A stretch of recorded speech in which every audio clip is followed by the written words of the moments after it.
So before we start, let me check your attendance.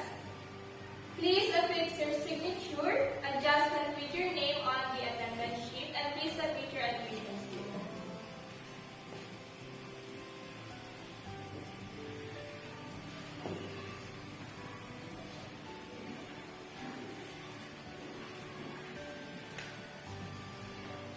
Okay.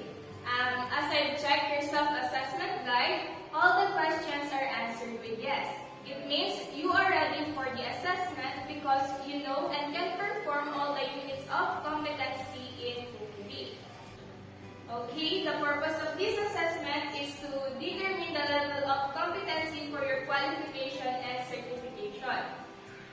The tasks to be performed are the core units of competency in COMPETENCY, and they are the following: clean and maintain kitchen premises, prepare stocks, sauces, and soups, prepare appetizers, prepare salads and dressings, prepare sandwiches, prepare meat dishes, prepare vegetable dishes, prepare egg dishes, prepare starch dishes, prepare poultry and beef dishes, prepare seafood dishes, prepare desserts, and package prepared food. From your performance, I will collect and gather the evidences through the methods of assessments that will be used, such as demonstration and oral questioning, to determine your underlying knowledge and skills. You will be graded as competent or not yet competent. If you are competent, you will receive your certificate, and if not yet competent, you may apply for reassessment. You can be reassessed anytime at your convenience. In case the reassessment is a full qualification, you have to undergo the full process. If you found competent in some units of competencies, the reassessment is focused only on the unit of competency that you were found incompetent. If you failed for 2 consecutive assessments, you will be advised to undergo a refresher course before applying for reassessment. The result of the assessment is kept confidential, and the assessment package is kept in a secure place. It is only available to authorized persons and to the institutions where you had your actual training to maintain the integrity of the assessment process. For your personal needs, the washroom is located here on the 3rd floor beside the tool room. Let me remind you that during the assessment, you are not allowed to leave the premises without the permission from the assessor or to loiter around the assessment area. Please observe security policy and procedures and follow the rules on the use of the assessment center facilities. The use of a cell phone is likewise prohibited. If you have difficulties understanding the instructions, please do not hesitate to inform me. I am more than willing to translate it to you in the vernacular. If you want to clarify things about the assessment, you can do so. If you have some physical difficulties, please do not hesitate to call my attention. During the assessment, please observe safety while doing a difficult task. Make sure to check the equipment before plugging it. If the equipment malfunctions during your demonstration, please call my attention and it will be documented. Observe body mechanics while lifting heavy equipment. In case of accidents, please call my attention so we can provide you with our first aid, and should emergency arise, our medical staff is ready. Our center is well maintained and located in an environment conducive to any health conditions, and it is open to all kinds of denomination. Do you have any questions? Okay. Let us start the assessment. I have here the specific instructions for the candidate. Please read it and understand carefully, and don't hesitate to ask questions right now. Once the assessment started, you can only ask questions to me and not to your co-candidate. Now I will give you your numbers.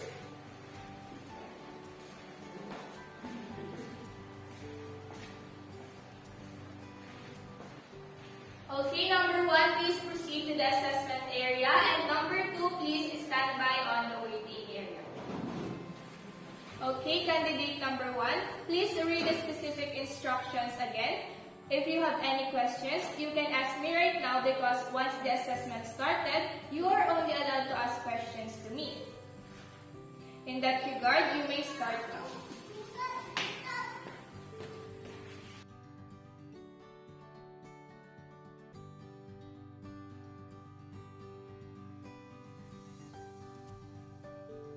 Okay, candidate number 1, it's time for your oral questioning.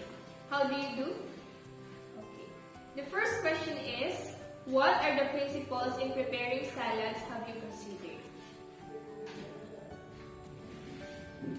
Next, can you give me the main ingredients of the salad you have prepared? And lastly, what are the methods you have applied in preparing your vegetable salad?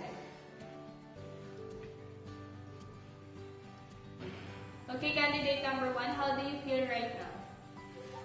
How do you rate yourself in the scale of 1 to 10, 10 being the highest?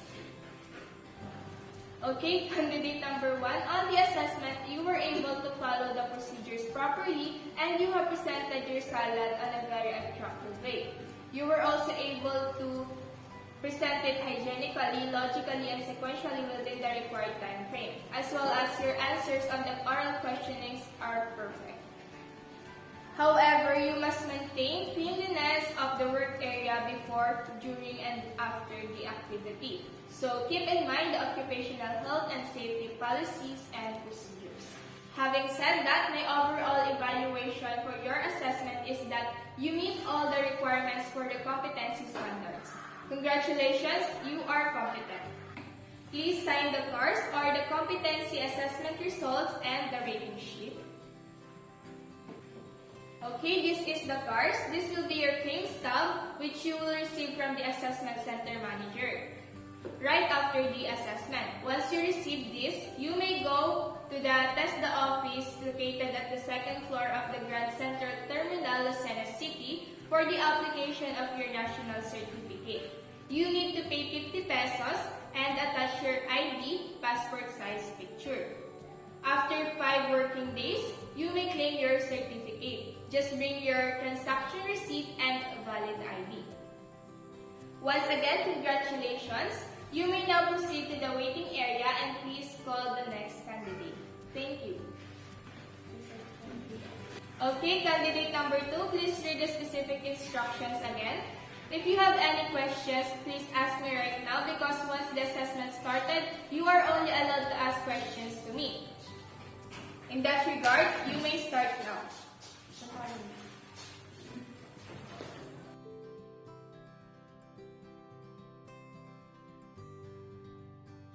Okay, candidate number 2, it's time for your oral questioning.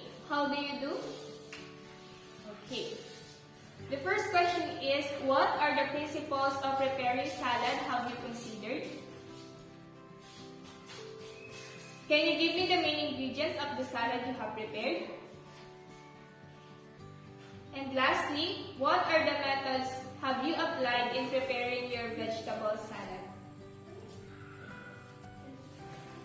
How do you feel about the assessment? Okay, candidate number 2, during the assessment, you were able to select the suitable plate and you have presented your salad according to the standard. However, you must remember that salad must be presented hygienically, logically, and sequentially within the required time frame.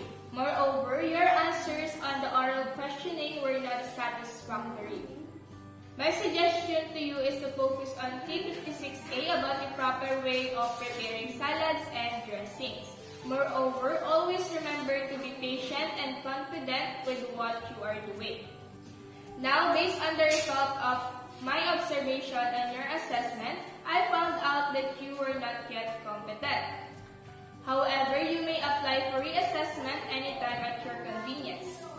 If you have any doubts about the result of your assessment, you have the rights to appeal, and you can submit your appeal to the assessment center manager right after the assessment.